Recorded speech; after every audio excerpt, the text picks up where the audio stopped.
Got open man. DJ Moore. End zone. Touchdown. Touchdown Bears. I am Jeff Joniak. Blitz is on. Down he goes.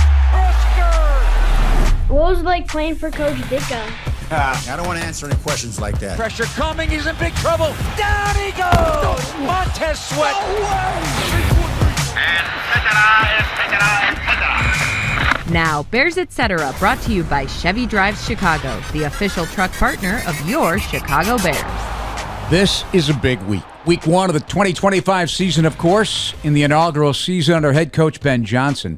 But we also kick off the week with a celebration, the 40th anniversary of the Bears' win over the New England Patriots in Super Bowl 20. Sunday night, members of that team will gather for their alumni dinner in Chicago, and the memories and stories will be flowing.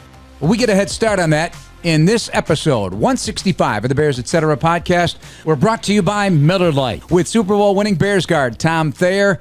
I'm Jeff Joniak, and our special guest is the punky QB, Jim McMahon, 5th overall pick in the 1982 draft by the Bears, 15 NFL seasons, most notably with the Bears. A college football player of the year, the nation's leading passer in 1980, a college football and BYU Hall of Famer under the tutelage of Lavelle Edwards. We welcome you. Good to see you. You look great.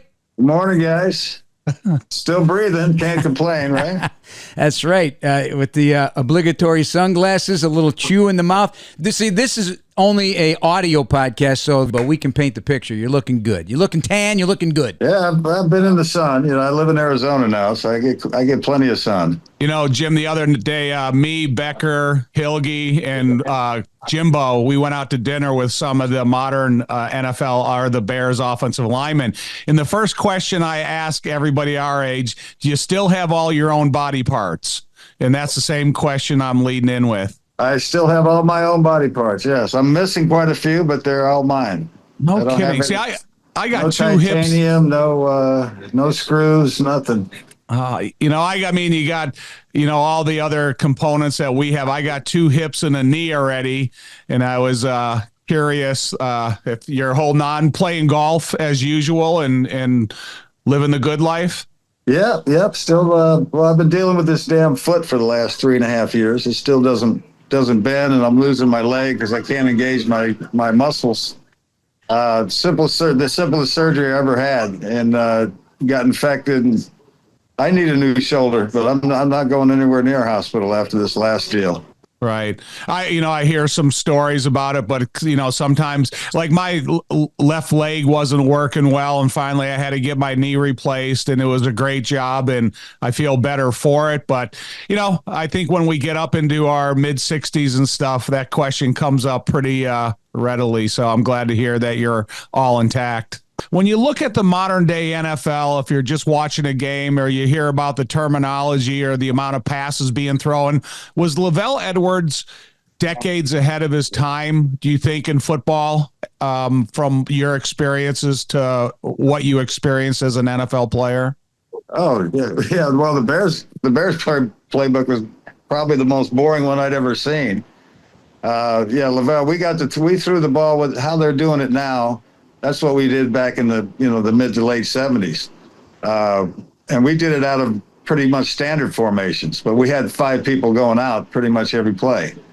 And, he figured out that's the quickest way to score is throwing the ball. And, it added excitement to their, he was trying to gain popularity around the country.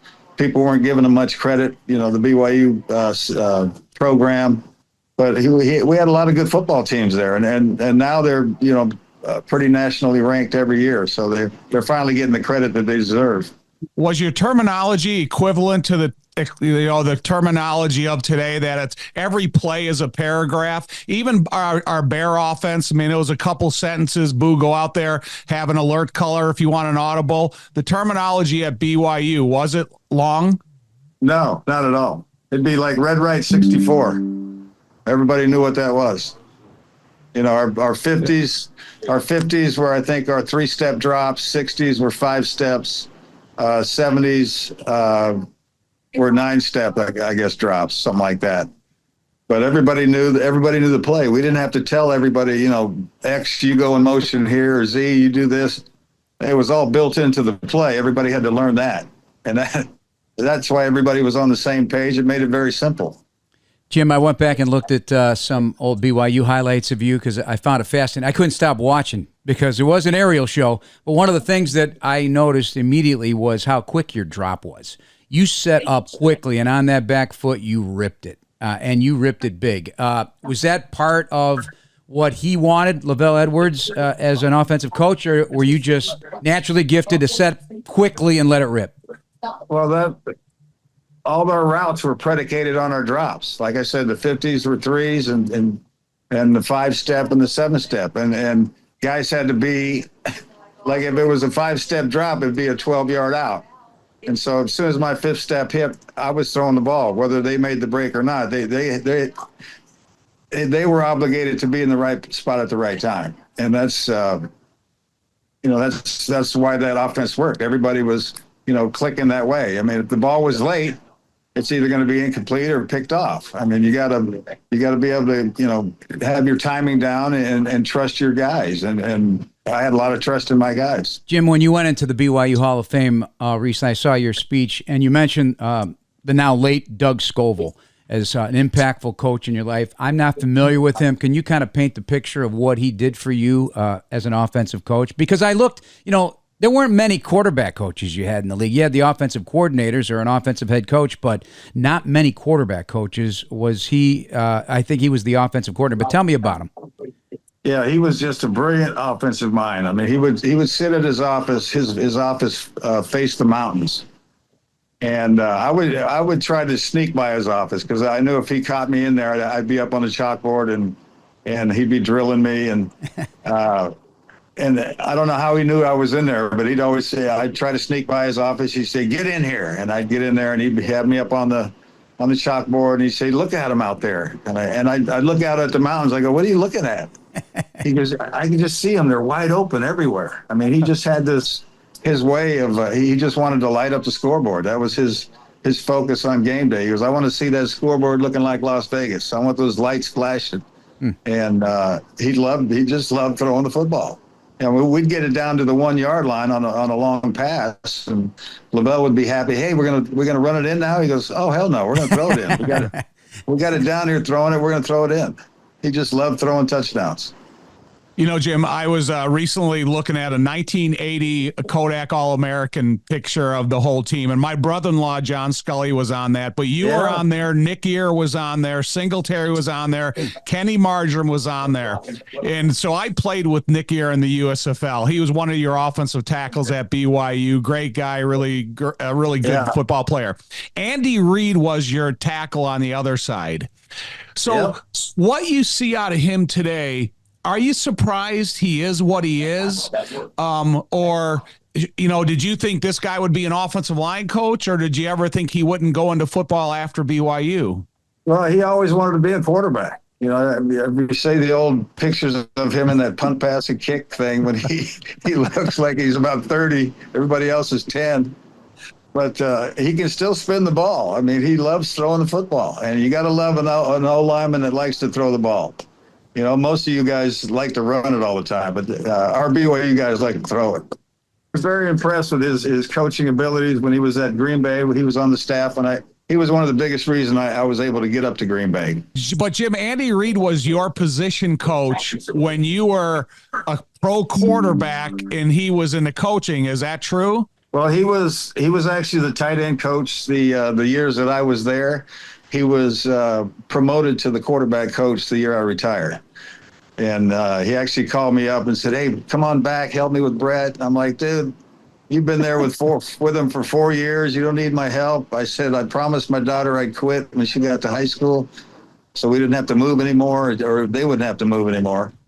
And I said, I'm done. I got a ring from the 2 oldest franchises in the NFL, and I had enough. Are aches, pains, or injuries keeping you on the sidelines? Athletico's movement experts are here to help you turn your setbacks into comebacks and create a personalized game plan for your recovery. With no prescription or referral needed, Athletico Physical Therapy is where your comeback story begins. Athletico is proud to be the official physical therapy partner of the Chicago Bears. You know, I wanted to go back to playing the Super Bowl because I was just talking about it to a group of people, and it was like the second or third play of the second half of the Super Bowl, and you came into the huddle and you looked at the offensive line, and he goes, "You guys show me a good play fake, and this is going to be a big play."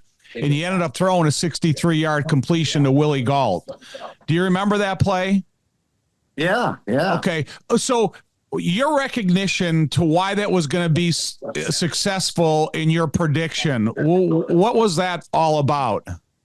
Well, I think that might have been our opening play of the second half. Okay, opening play, yeah. And I just knew from the first half, they were keying on Walter so badly, as you know. There was 6 guys chasing him. That wasn't even a good fake, that play fake that we ran there. And there were still 6 guys that were chasing him. So I knew, we just got just a halfway decent fake. It'd be, Willie's going to be one-on-one, and he was. And had I thrown it half a yard further, it might have went 96 yards. But we got out of the hole. We went down and scored, and the game was pretty much over after that. Yeah, they talk so much about the Bears in installing play action for Caleb in this offense, and I always revert back to that play when I think about it, and just the how effective it can be, especially if you get the offensive line to sell the play and give that good run fake and either get guys out of position or in a trailing position. What the result of something like that can be. Yeah, I mean the free safety, if he makes one step up, he's beat, because with Willie's speed, he's going by him. I threw the ball before he even got to the free safety, because I knew he had him beat. I wanted to make sure we got a completion, which we did, but had I let it go a little bit more, he'd still be running. This podcast brought to you by Miller Lite, the official beer partner of your Chicago Bears. Tastes like Miller Time Chicago. Go to MillerLite.com/BearsPod to find delivery options near you. Celebrate responsibly. Miller Brewing Company, Milwaukee, Wisconsin. 96 calories and 3.2 carbs per 12 ounces. You had a bunch of amazing coaches around you, both at BYU, but then throughout your NFL career. Just the head coaches alone, obviously, Coach Ditka, Dan Henning, Buddy Ryan twice, Dennis Green, Belichick. We forget about that in Cleveland, right? Holmgren. I've been trying to forget about that.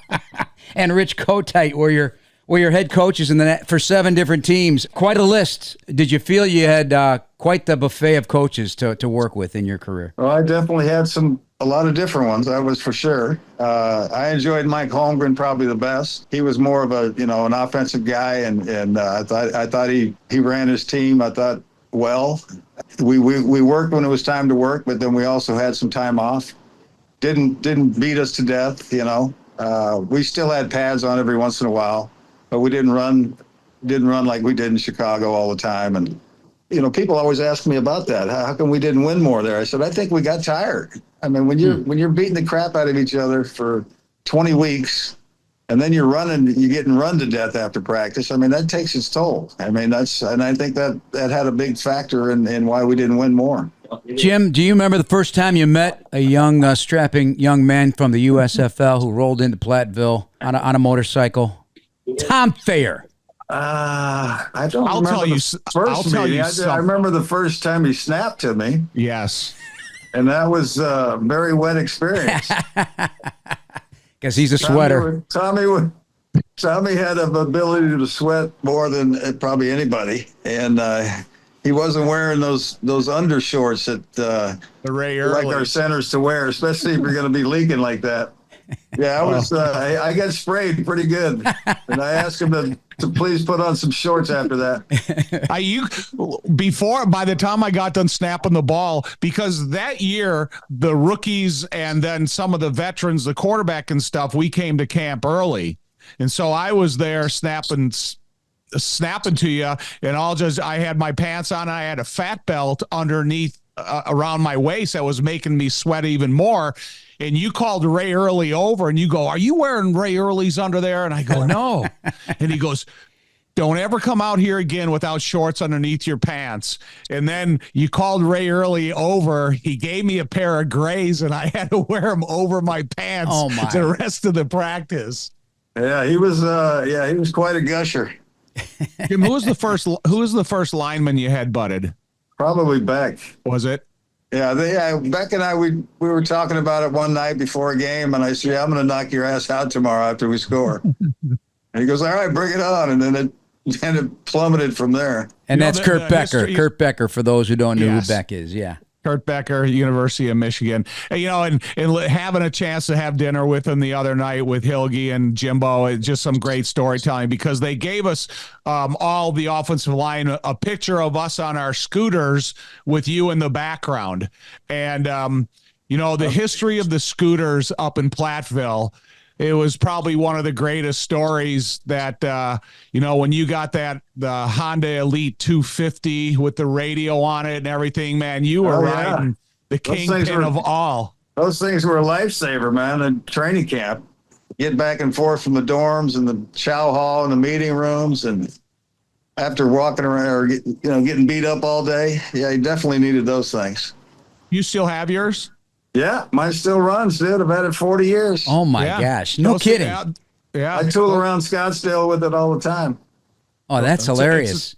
It's a great machine. Look, my rookie year, the first year I came there, I had a Honda Elite 150 where you had the 250.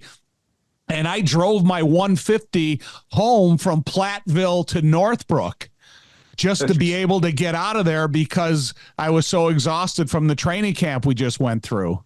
Yeah.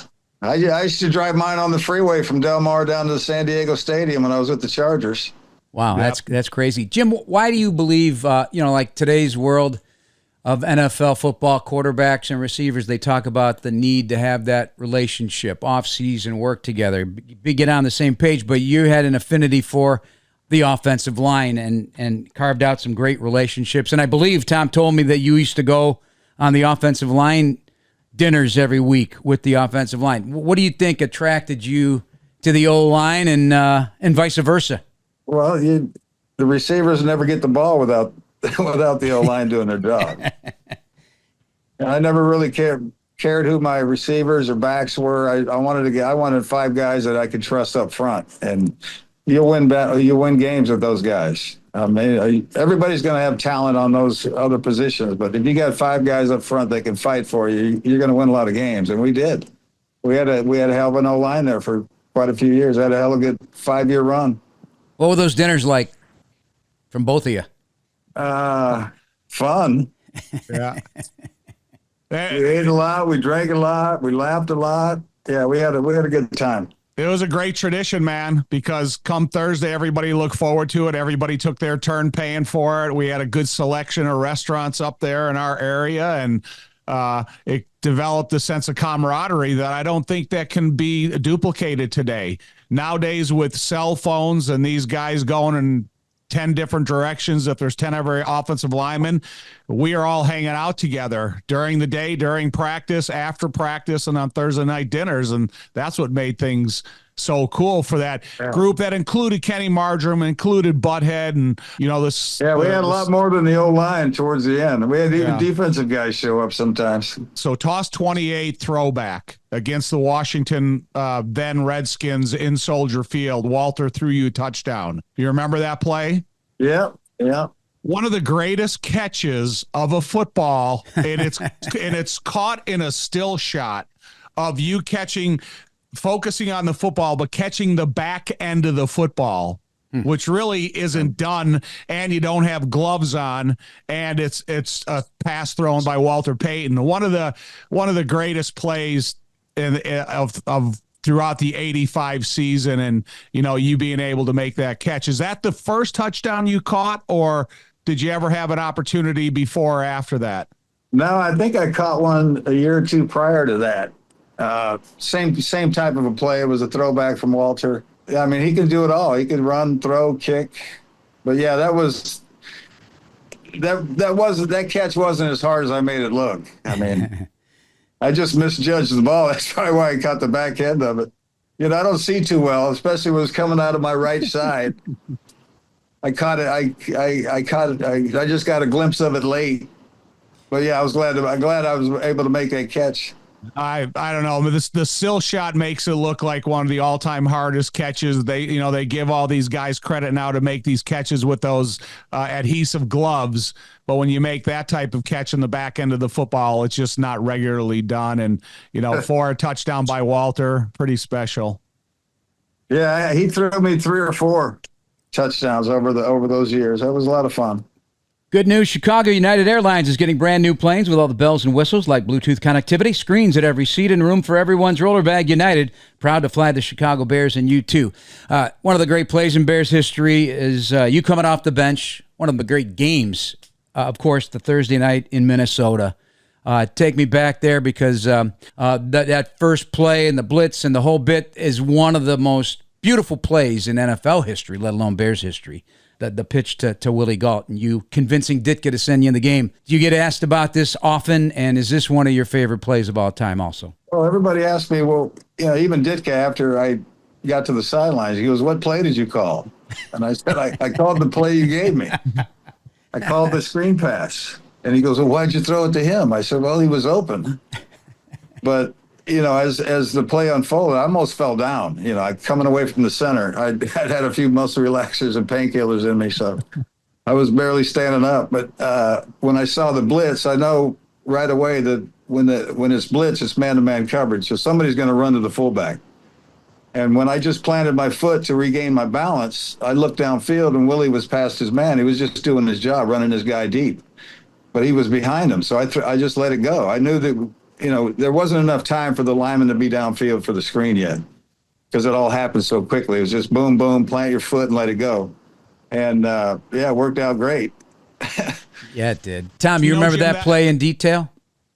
So the only reason I remember that play in detail is because when they were blitzing, depending upon where the linebacker is, the linebacker, if he's up inside the shoes of the defensive lineman, he's my responsibility.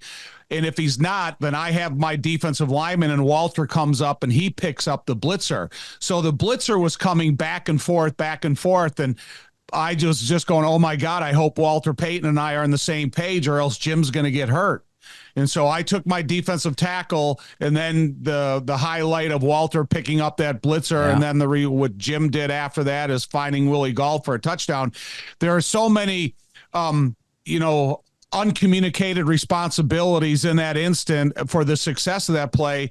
There's so many amazing things. That there was a screen called, Jim found Willie, Walter stepped up, perfectly timed that blitzer, and I guessed right, and it all worked out. And I think when you're able to talk about that play, to see it ended up the way it ended up working out, it was something else. The way. So Jim, during your cadence, are you watching that blitzer, or are you thinking, okay, if they're going to blitz, I kind of know what's going to happen here? Yeah, I figured I got blitz. I'm not. I know you guys have assignments too. So if somebody Walter and the guy who blitzed was Walter's responsibility. Yeah, he was just doing his job, right? Which he did a lot, and but everything worked out perfectly, like you said. Everybody did their job. And it worked out for a touchdown. How do you tell a cashier you're a Bears fan without telling him you're a Bears fan? With the Chicago Bears PNC Bank Visa debit card, which gets you exclusive discounts on Bears merchandise. Find out more at pnc.com/BearsCard. All right, so your popularity became national, of course. The Bears were a powerhouse, Super Bowl champs, and you started making the late night circuit. Did you enjoy that? The Lettermans, the Jay Leno's. I think you did Carson too. Did you do Carson? Carson I wanted to do just because it was Johnny Carson. Yeah, that's pretty cool. And Letterman as well. But to be on the Johnny Carson show, that was pretty iconic back in the day. So that was a fun one to do, and Johnny was a cool guy as well. Did you get a kick out of doing those, or did you have any reason to pause? I don't know if I want to do all that. There was a lot of things that I didn't do that, they wanted me to be on my Miami Vice one time back when that program was big, but they wanted me to play a cocaine dealer. And I thought, no, that wouldn't look too good for me to be being a cocaine dealer on TV. So I passed up a lot of different things, but I had some fun doing some others. But yeah, I couldn't do that for a living. I mean, it's too much sitting in your trailer and waiting around, and yeah, it wasn't too fun unless you're on camera. Actually, it's no fun. Did you do an episode of Moonlighting? Somebody told me you did with Bruce Willis and Sybil Shepherd. Is this true or false? I never did an episode with him. That's when I met him though, when he was doing Moonlighting. Oh, okay. And we became pretty good friends and had some good times together. Yeah, he came to the sidelines when we played the Los Angeles Raiders in the Coliseum. Yeah. He was, Brad to me more with him. Yeah. Yeah, the cool thing about you, Jim, was for guys like myself that I walked around on eggshells around Ditka and stuff, nervous to be around him, waiting for the day that he was going to cut me and stuff. You kind of brought a sense of levity into that locker room that we all got to feed off of and live off of because you brought the fun into that room. And I don't necessarily know if every locker room has that guy anymore. So when I look back on it, man, you guys were already etched in time of being one of the great teams, but you kind of added a little bit of fun to the locker room that was needed with that group of guys. Yeah, you gotta have a little fun with your job, especially when you got Dick as your head coach, in your face every day. That's what I used to tell you guys. Hey, it doesn't matter what you do during the week. We win on Sunday, everything's fine. So, enjoy the time because practice sucks, meetings sucked. The only fun time was game day. And I wanted to make sure everybody, understood that. When you got kneed in the butt against the Rams in the NFC Championship game, did you ever think that it's something that could keep you out of the Super Bowl? Because you had the acupuncturist down in New Orleans with you. You were going through treatment. I know that you kind of talked about how painful it was. When that happened, did it ever sink in going, the biggest game of my life and my butt hurt so bad I can barely move? Yeah, I didn't without that acupuncturist, there's no way I could have played. I mean, he got so much of the swelling down. It was actually a helmet. I got the helmet from the guy, a linebacker from the Rams, the previous game, and there was no way I could have played without that acupuncturist. I mean, I couldn't walk for one. I couldn't bend over. I couldn't sit down. I mean, it was just. But thank God they got painkillers and those needles to help you get through the game. Hey, Bears fans, Steinhoffels is a proud partner of the Chicago Bears and now open in Orland Park. Steinhoffels is Chicagoland's furniture and mattress leader with the largest selection to fit every style and budget and is 100% employee-owned. Shop in-store and online at steinhoffels.com. Here's something I didn't realize until I noticed it today. So I certainly remember the Charles Martin game, and as you do, rotator cuff tear, and that was end of your season up there in '86. But it was the first time that a player received an ejection and then a suspension attached to it. So it was a new precedent. I don't know if you guys remember this at all, but that changed the way they put the law on the NFL for late hits and stuff, Jim. Unfortunately, you were the victim. Yeah. Well, my shoulder was gone by then. I mean, my shoulder was gone week 1 of that season, but really? I kept trying to play. And the biggest thing that came out of that hit was I landed kind of on the side of my head, and that's really been the cause of all my head trauma that I've been dealing with lately. Screwed up my neck and my head, and so I still have to go to New York about every 4 or 5 months to see this doctor, and he gets me back in alignment, and I'm able to function properly. Is it like a chiropractic alignment, or is it? It's not a manual thing. It's actually a machine. You lay on a chiropractic table in a certain position. It takes me longer to get in the position than it does for the treatment. All he does is hits a button. All I hear is like a snap, and I guess it sends a pulse through my neck and moves the bones and lets my spinal fluid flow, because when the bones get out of whack, then my spinal fluid starts backing up into my brain, and that's when I start having bad headaches and just want to be in a dark room until I get treatment. Between your ankle and your shoulder and that part of your body, does it affect your golf swing anymore? Talking about one of the better, golfers out there, does it affect you at all? Oh yeah, I haven't been able to push off my right foot for 3 years. I just kind of make a turn and hop through it. I'm surprised I haven't blown out my left ankle or knee hopping around on the course, but I figure bad golf's better than no golf. And lived on my couch for a year, so I had to get off the couch and just go play, whether it sucks or not. Do you kind of have a golf swing like Scotty Scheffler? My feet move more than his does. Do they? I mean, I'm actually moving through the whole swing, so it's tough to keep it online. This podcast is brought to you by Miller Lite, the official beer partner of your Chicago Bears. Taste like Miller Time Chicago. Go to MillerLite.com/BearsPod to find delivery options near you. Celebrate responsibly. Miller Brewing Company, Milwaukee, Wisconsin. 96 calories and 3.2 carbs per 12 ounces. All right, Jim, we'll let you go. One final question, though. Can you believe it's 40-year anniversary? And will you be in Chicago for Alumni Weekend and that dinner and so forth? Yep, I'll be coming in on the that Sunday afternoon, I guess. Go to the dinner that night and then for the game on Monday. So looking forward to seeing a lot of the guys. I haven't seen in quite a while. When's the last time you saw a picture of a guy like Kenny Marjoram? It's been quite a while. Yeah. Jim, I saw a picture of him doing a card show. He's got hair down to the middle of his back. He still wears a headband. He looks like a modern day Willie Nelson, and that's one of the guys that I hope shows up because he said he's going to be there. Oh, that's beautiful. He texted me. We texted each other a couple weeks ago. He's gonna be there. He said so. Oh, good. Looking forward to seeing him. I didn't get to see Bortz the other day. I was in Chicago doing a card show a couple weeks ago, and Bortz was down the row. I didn't get to see him, but hopefully I'll see him this time. I tell you, I did a autograph thing with him last winter, and he's as big as he ever was. He's the exact same guy. If he showed up in full pads right now, you'd think it was back in '85.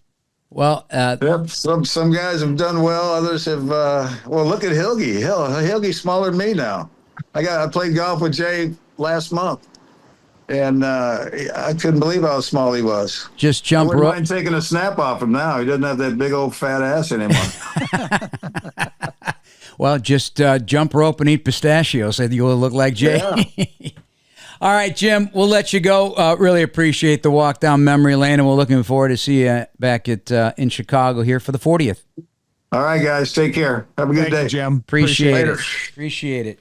All right, that's going to do it for today's podcast. For Tom Thayer and our special guest, Jim McMahon, I'm Jeff Joniak. Thanks for listening, everybody. Please subscribe now on the Chicago Bears official app, Apple, Spotify, YouTube, or wherever you get your podcasts. Bear down, everybody, and congratulations on 40 years for the Super Bowl champs.